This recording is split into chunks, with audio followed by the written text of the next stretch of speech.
अस्सलामुअलैकुम। मरियम नवाज़, मैं तेरे नाल एक गल करना चाहना। अगर मेरी वीडियो तेरे तक पहुंच जावे ना ते गल ते अमल जरूर करी। तू तनख्वाह ते वधा देनी, जिन्हां दी जो सरकारी मुलाजम हैगे जो भी हैगे उन्हां दी तनख्वाह विच तू इजाफा कर देनी, वधा भी देनी है। कदे गरीबां दे बारे भी सोचेआ ही?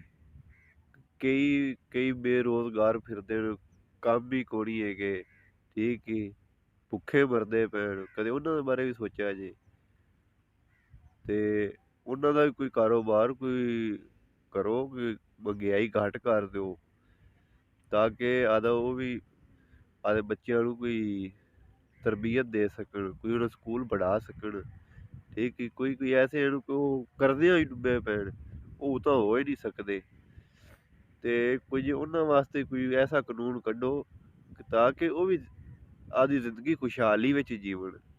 ਠੀਕ ਹੈ, ਤੇ ਗਰੀਬ ਨਾਲ ਜ਼ਿਆਦਤੀ ਤਾਂ ਨਾ ਕਰੋ।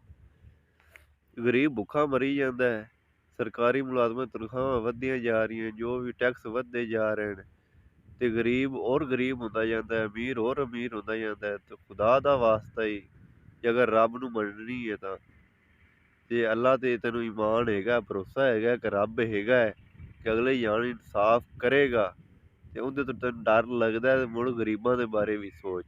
ਤੇਰੀ ਮਿਹਰਬਾਨੀ।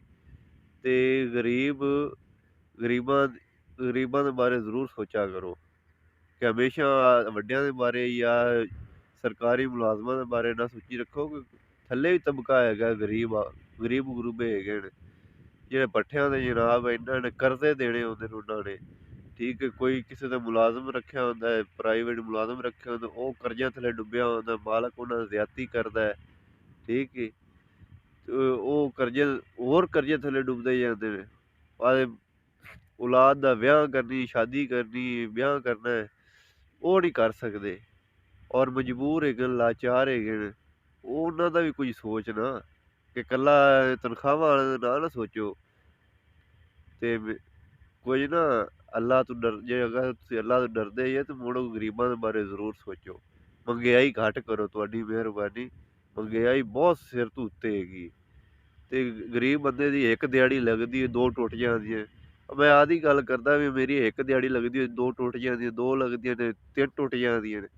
ਬੰਦਾ ਇੱਥੇ ਕੀ ਕਰੇ? ਇੱਥੇ ਤੇ ਬੰਦਾ ਵੈਸੇ ਹੀ ਡੁੱਬਿਆ ਪਿਆ।